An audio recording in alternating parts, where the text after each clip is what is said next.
I started actually looking inside the boxes and containers, thinking a kid could be hiding in one of them.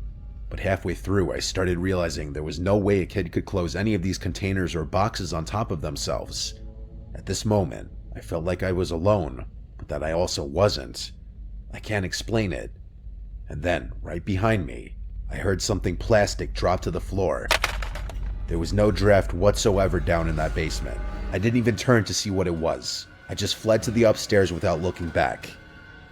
I stopped at the top of the stairs again, and when I heard what I could only describe as a child's whisper down there, I slammed the door shut. I didn't know what else to do except call Bob, and in short, he said if I think there's a kid down there that I need to call the police. The scary thing is, I didn't think there was a kid down there, but I still called 911